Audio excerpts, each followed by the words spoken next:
Bienvenue à notre analyse. Aujourd'hui, on plonge dans la gestion des demandes de localisation avant les travaux d'excavation. C'est souvent complexe, non? Ah oui, vraiment. Surtout quand tu as plusieurs chantiers en même temps. Exactement. Garder le suivi, rien oublier, ça peut devenir tout un casse-tête, surtout si on utilise des méthodes, disons, moins centralisées que... Ben oui, que de juste gérer ça, mettons, dans un fichier Excel ou quelque chose du genre, là, c'est facile de s'y perdre. C'est là qu'on va regarder un nouvel outil aujourd'hui. Infogestion. C'est ça, une application spécifiquement conçue pour les membres d'Info Excavation. On parle ici des proprios d'infrastructures, des municipalités, des partenaires en prévention. L'idée, c'est de voir comment cet outil-là, Infogestion, peut simplifier la vie de nos membres, rendre la gestion plus fluide, plus efficace. Voyons voir ce que ça dit. Allons-y. OK, donc le premier point qui ressort vraiment, c'est l'idée de centralisation. Fini de jongler avec l'info à gauche et à droite. Exactement. Infogestion, ça ramène toutes les demandes info-excavation à une seule place. Ça, c'est déjà un gros changement par rapport à gérer demande par demande. Absolument. Et c'est pas juste une liste, là. L'outil est bâti autour de 4 modules principaux, accessibles dès le départ. Ah oui? Lesquels? Ben, premièrement, tu as le tableau de bord. Ça te donne une vue d'ensemble rapide. Tu peux filtrer par date, région, ville, Hmm, puis tu as des graphiques qui montrent les priorités, le type de travaux. C'est fait pour visualiser vite où on en est, mieux s'organiser. OK, ça, c'est la vue d'ensemble. Après, ensuite, il y a la visualisation des demandes. C'est comme le cœur de l'outil au quotidien, j'imagine. Tu vois toutes tes demandes où tu peux filtrer, genre, juste celles qui sont en attente de réponse. Et là, on peut voir les détails, j'imagine. Les documents. Oui, exact. Les sources mentionnent des filtres avancés, mais aussi une carte interactive. Voir où sont les demandes sur une carte, ça doit vraiment aider pour planifier. Ça, c'est sûr. Et surtout, l'accès rapide aux documents.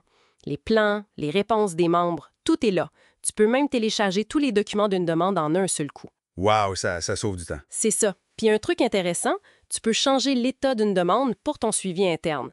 Marquer par exemple transmise à l'équipe terrain, ça permet un suivi vraiment en temps réel, à l'interne. Ah, c'est bon ça.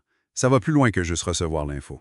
Voilà. Le troisième module, c'est les suivis à effectuer. Ça cible directement le problème des réponses manquantes. Le fameux courir après l'information. Exactement. L'outil te dit clairement qui n'a pas encore répondu pour quelle demande. Fini le niaisage de vérifier manuellement ligne par ligne. Tu peux même filtrer par membre manquant. Très pratique. Et le dernier module. Le dernier, c'est les expirations à venir. Ça touche un autre point critique, la validité des demandes. Ouf, oui, L'outil t'alerte avant que ça expire. Fait que tu as le temps de faire la revalidation. Ça remplace les rappels qu'on se mettait dans le calendrier puis ça évite des oublis potentiellement coûteux. c'est clair. Donc, si on résume les avantages, gain de temps majeur avec la centralisation, Oui, meilleure anticipation grâce au suivi, aux alertes, c'est ça. plus de clarté avec les documents faciles d'accès, la carte. Puis une interface qui est décrite comme conviviale, simple à utiliser, avec des filtres efficaces. L'organisation aussi, avec la possibilité de marquer les demandes envoyées aux équipes sur le terrain. Puis pour les plus technos, l'exportation des données en JSON, CSV, JSON. C'est ça. Ce qui est frappant, c'est comment tout ça s'intègre. Ça contraste vraiment avec les méthodes manuelles où l'info est éparpillée. Là, tu as la visualisation, la gestion doc, les échéances, tout au même endroit. C'est plus juste du suivi, c'est de la gestion proactive. C'est d'une coche au-dessus, on sait bien. Ben oui. Maintenant, une précision importante.